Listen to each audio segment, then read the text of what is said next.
Your domain knowledge was fantastic, but also you'd been working very successfully with the commercial team for 6 months. Everyone absolutely loves you, and wants to, keep working with you. 2112 has been working with InfoDesk for around 12 months, and you joined 6 months ago. Yeah. Can you tell us a little bit about what the organisation looked like when you stepped into your role? Yeah, sure. So InfoDesk has been going through, I think, quite an evolution as it's been evolving from more of a startup into a scale-up organisation. So everything is all about rapid growth in terms of revenue.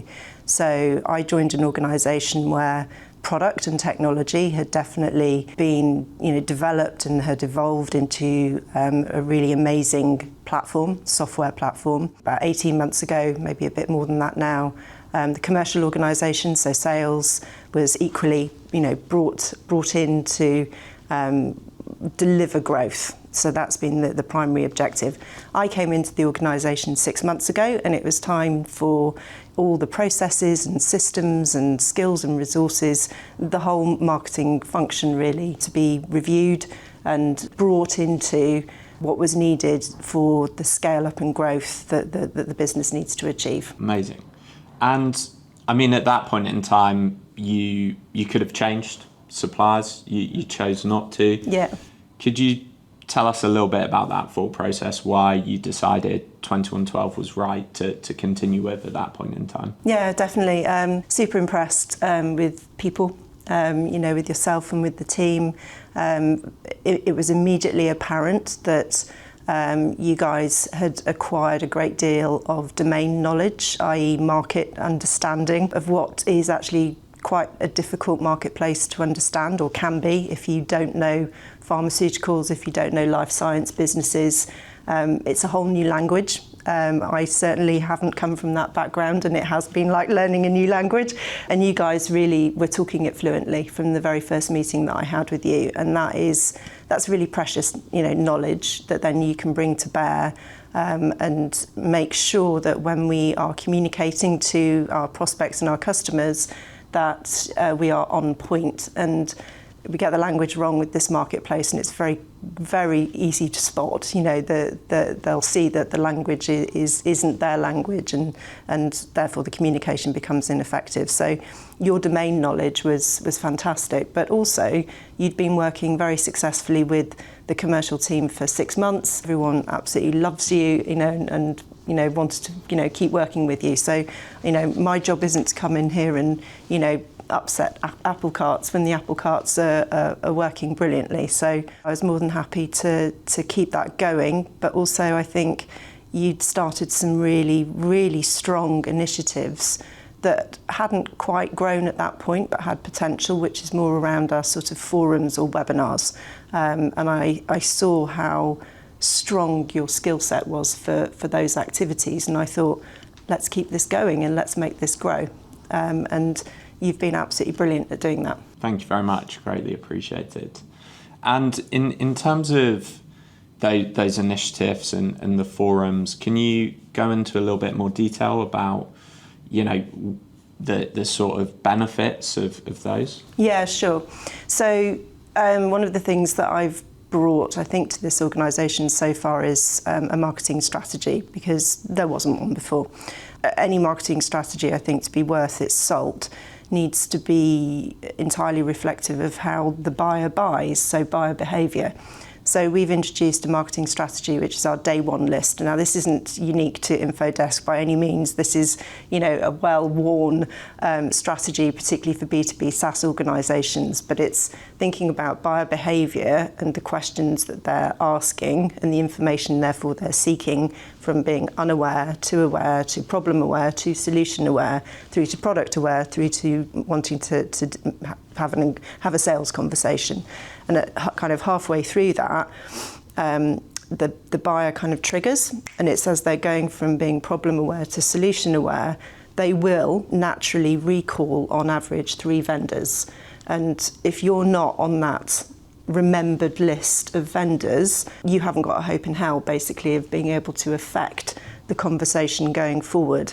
And when I think it's 86% of B2B buyers buy, they're buying from one of those vendors on that day one list. So if you aren't focusing effort on the awareness stage and problem aware stage of that journey, if you go straight into just talking about product and saying get a demo, you basically can only affect about 14% of your marketplace. So you are automatically reducing your opportunity and your opportunity to grow. So what I've absolutely adored about 2112 and where your strengths have really come to the fore with things like the forums and the webinars is it's all about that early stage. So it's all about awareness, it's all about building trust and credibility by not having sales conversations and talking product, but talking about the problems the market have and establishing trustworthy hints and tips and advice that really helps them solve those problems. So it's a thought leadership-led story that gets people to a point where when they then trigger and the day one list kicks in, you've done all that work of influencing them and building, in our case, the InfoDesk brand with a sense of credibility and trustworthiness at those very early stages. And it goes in parallel with things like events. You know, so if you're in the right places where buyers go to for their trusted source of information, and you even become a trusted source of information, then you have much more chance of not only being on the day one list when they trigger, but then having a positive conversation going forward. These forums, I think, have been absolutely amazing at generating growth at that, and some people call it top of funnel, but I don't like thinking about people being in a sausage machine. It's just, so think about the buyer journey. It's those early stages. And I think we did a bit of a reset or a bit of remodelling and replanning, didn't we, back in about March? And then when we've re-triggered the refreshed plan, we've seen that top of funnel lead growth grow by 224%. So, and our MQLs have grown by 70%. So it's been everything that you would hope to gain that early awareness. Now, in our case, we are proper enterprise SaaS, so the sales conversations go on for minimum 6 months. And really that's from the point of inquiry. So the early awareness conversations need to be happening a good 6 months before that. This is a long conversation with the marketplace. So the fact that, you know, we have seen that growth in spring and early summer of this year is setting us up for really strong position for where we need to be achieving growth going into our fourth quarter this year and into 2026 for next year. So you've given us a platform of new leads that we wouldn't have had if it hadn't have been for those webinars. So yeah, they've been fantastic. Amazing.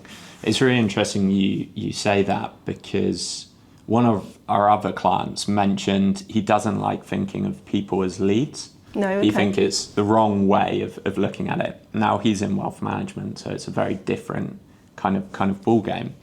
But when you're dealing with very complex audiences, what we'd call hard to reach audiences. Yeah. Because I mean, in this specific example, we're talking about, you know, the top pharma companies in the world, right? And senior leaders within those organizations. Yeah. I think you need to be a bit more careful in your approach, don't you? You've got to lead with value rather than leading with, you know, with product, as you mentioned. So that was an interesting part of the change when we first came into InfoDesk, which you helped really, really drive through. And, you know, a lot of those forums were credit to you as well, that they were such a success. And I think, the last forum we had over 200 regulatory affairs and strategist professionals from pharmaceuticals attend, which is quite mind-boggling when it's quite a finite audience, right? It is. I mean, they're regulatory professionals in pharmaceutical and life science businesses, and they're, you know, a lot of them are household names. But yeah, that last webinar was so exciting because you could see sort of some individuals from individual companies attending the previous webinar, and then at the last one they brought along their entire team. You know, so it was they came in bands. So it was very, very exciting, and it's that sense of this is a real community. and they have high respect, quite rightfully, of each other. So therefore our communication to them is respectful, and it's using the right tone and making sure that we are talking to the genuine needs and genuine problems that they are experiencing in a way that is highly respectful of the fact that they have, big challenges in their organisations, and are also trying to achieve the output of what their work delivers is saving lives and making the world ultimately, a better place. It's incredible. Yeah. So it's like, so, I have so much respect for these professionals and what they're trying to achieve and deliver. As I say, being a small part of their success it gives you a good feeling. It's nice. Yeah, for sure.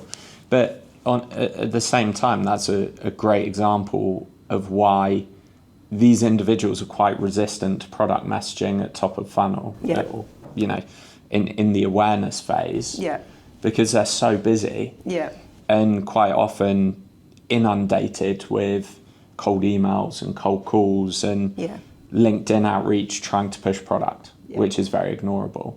So I feel that the benefit of the process that we've been running with you guys, definitely a very collaborative process, has been to focus on that value, to try and build the community. And then, as you mentioned, day one list, can you nurture them?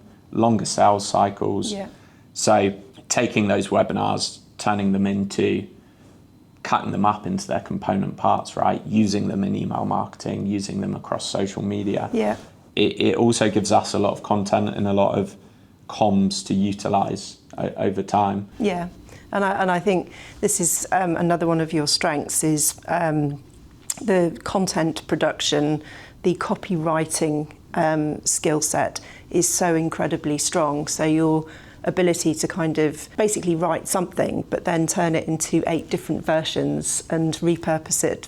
So the customer isn't seeing the same thing over and over, but they're getting something that might feel slightly familiar, but it always feels relevant. You run one webinar and, we're still running social media and, I think there's still nurture emails going out that can still reuse and provide value to the recipients at the end of the day. So it's been fantastic. Awesome.